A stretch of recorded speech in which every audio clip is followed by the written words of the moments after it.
Bus ಮಾತಾಡ್ತೀಯಾ Gurubhavana ಹತ್ರ? ಇಲ್ಲಪ್ಪ, ಮಾಲ್ತಕ್ಕ ಅತ್ತೆನೇ ಮಾತಾಡ್ಸಿಲ್ಲ. ನಾನು ಹೇಗೆ ಮಾತಾಡಲಿಲ್ಲ ಅಂತಕ್ಕ? ಜಾಣೆ, ಶ್ರೀ ವಿಷಯ ಏನಾದರೂ ಗೊತ್ತಾಯ್ತಾ? ಅದೇ ಅವನಿಗೆ ಅವ್ರ ಅಪ್ಪನ ಬಗ್ಗೆ ಏನು ಅಭಿಪ್ರಾಯ ಇದೆ ಅಂತ. ನನಗೇನು ಗೊತ್ತು? ಜಾನ್ವಿ ನಿನ್ನ ಕ್ಲೋಸ್ ಫ್ರೆಂಡ್ ಥರ ಅಂತ ಹೇಳ್ತೀಯ, ಏನು ಹೇಳಿಲ್ವಾ? ಇಲ್ಲ. ನೀನು ಕೇಳಬೇಕಾಗಿತ್ತು ಕಣೆ, ಶ್ರೀ ಅವರಪ್ಪನ ಹತ್ರ ಮಾತಾಡಿದ್ನೋ ಇಲ್ವೋ ಅಂತ. ಲಲಿತಕ್ಕ, ಜಾಹ್ನವಿ ಗುರುಭಾವನ ಈ ಮನೆಗೆ ಕರ್ಕೊಂಡ್ಬಂದಿರೋದೆ ಎಲ್ಲರೂ ಅವ್ರನ್ನ ಆಕ್ಸೆಪ್ಟ್ ಮಾಡ್ಕೊಳ್ಳಿ ಅಂತ. ಇಲ್ಲಿ ನೋಡಿದ್ರೆ ಹೀಗಾಗಿದೆ. ಹೀಗಿರುವಾಗ ನಾನು ಹೋಗಿ ಅವಳ ಹತ್ರ ಅವ್ನು ಆಕ್ಸೆಪ್ಟ್ ಮಾಡ್ಕೊಂಡ್ನೋ ಇಲ್ವೋ ಅಂತ ಹೇಗೆ ಕೇಳೋಕ್ಕಾಗತ್ತೆ? ನೀ ಹೇಳೋದು ಸರಿ, ಅದ್ರ ತಿಳ್ಕೊಳ್ಳೋದು ಹೇಗೆ? ತಿಳ್ಕೊಂಡು ಏನು ಮಾಡ್ಬೇಕೀಗ ನೀವು? ಮನೆ ವಿಷಯ ಅಲ್ವೇನೆ, ಯೋಚನೆ ಆಗಲ್ವೇನೆ? ಅಲ್ಲ ಕಣೆ, ಶ್ರೀಗೆ ಭಾವನ ಬಗ್ಗೆ ಒಳ್ಳೆ ಅಭಿಪ್ರಾಯ ಇಲ್ಲ.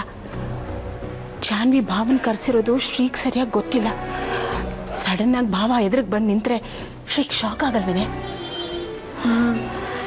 ಭಾವನ ಹತ್ರ ಮಾಲ್ತಕ್ಕನೂ ಮಾತಾಡಿಸ್ಲಿಲ್ಲ, ಅತ್ತೆನೂ ಮಾತಾಡಿಸ್ಲಿಲ್ಲ.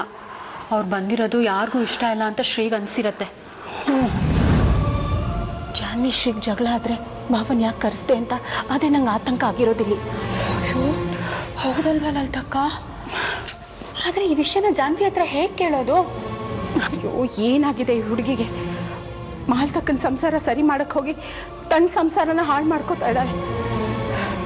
ಒಂದು ಕಾಲದಲ್ಲಿ ಇವಳ ಸಂಸಾರ ಹಾಳಾಗಲಿ ಅಂತ ನಾನು ಕೇಳ್ಕೊತಾ ಇದ್ದೆ. ಆದರೆ ಈಗ ಇವಳ ಸಂಸಾರ ನೆಮ್ಮದಿ ಹಾಳಾಗದೇ ಇರಲಿ ಅಂತ ಬೇಡ್ಕೊತಿದ್ದೆ.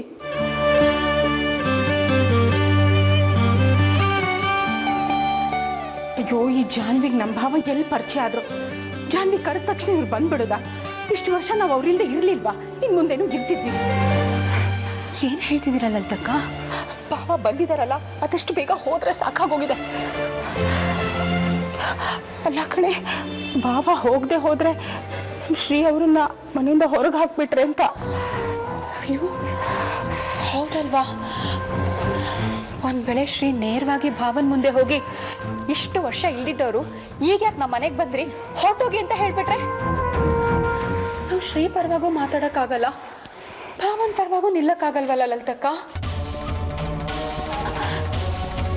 ನಮ್ಮ ಮನೇಲಿ ಮತ್ತೆ ಯಾವುದೇ ಕಾರಣಕ್ಕೂ ಜಗಳ ಆಗದೆ ಇರಲಿ ಅಂತ ನಮ್ಮ ಗುರುಗಳ ಹತ್ರ ಹೇಳಿ ಶಾಂತಿ ವ್ರತ ಮಾಡಿಸ್ತೀನಿ ಲಲಿತಕ್ಕ.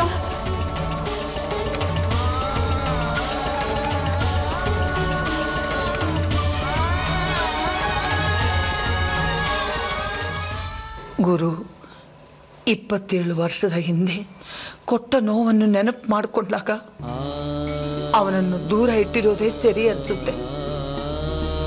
ಆದರೆ ಮಾಲ್ತಿ ಮನಸ್ಥಿತಿ ಹೇಗಿದೆಯೋ, ಒಂದು ವೇಳೆ ಅವಳ ಮನಸ್ಸಲ್ಲಿ ಇನ್ಮೇಲಾದರೂ ಗಂಡನ ಜೊತೆ ಬಾಳ್ಬೇಕು ಅನ್ನೋ ಆಸೆ ಇದ್ದು ನನ್ನ ಕಾರಣಕ್ಕೆ ಅವಳದನ್ನೇ ಹೇಳೋದಕ್ಕೆ ಹಿಂಜರಿಯುತ್ತಾ ಇದ್ರೆ, ನನ್ನ ಕೋಪ ತೀರಿಸ್ಕೊಳ್ಳೋ ನೆಪದಲ್ಲಿ ಅವಳ ಸಂತೋಷ ಕಿತ್ಕೊಳ್ಳೋಕ್ಕೆ ನನಗೆ ಏನು ಹಕ್ಕಿದೆ?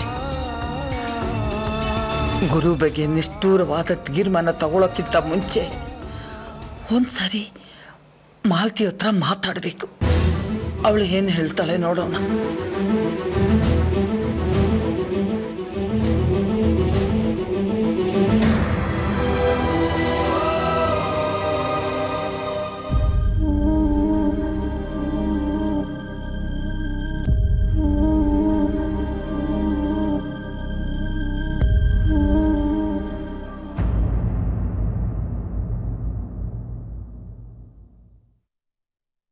ಮಾಲ್ತಿ,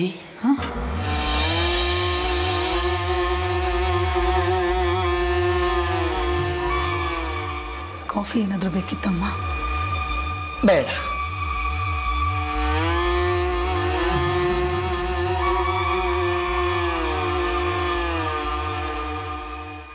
ಆಮೇಲೆ ಅಮ್ಮ, ಆಮೇಲೇನೋ ಅಂತ ಕೇಳಿದೆ. ಇನ್ನೇನಿಲ್ಲ ಅಮ್ಮ, ಅಡುಗೆಗಿಟ್ಟಿದ್ದೀನಿ. ಇನ್ನು ಅರ್ಧ ಗಂಟೆಲಿ ಅಡುಗೆ ರೆಡಿ ಆಗುತ್ತೆ. ಅಷ್ಟರೊಳಗೆ ನಿಮಗೇನಾದರೂ ಬೇಕಿದ್ರೆ ಹೇಳಿ.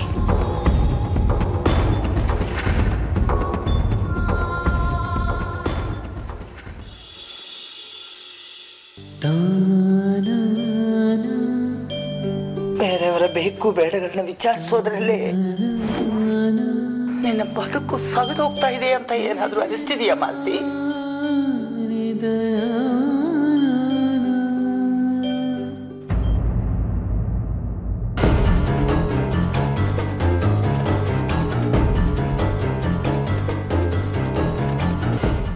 ಜಾನವಿ ನಿನ್ನ ಹತ್ರ ಮಾತಾಡಿದ್ಲಾ?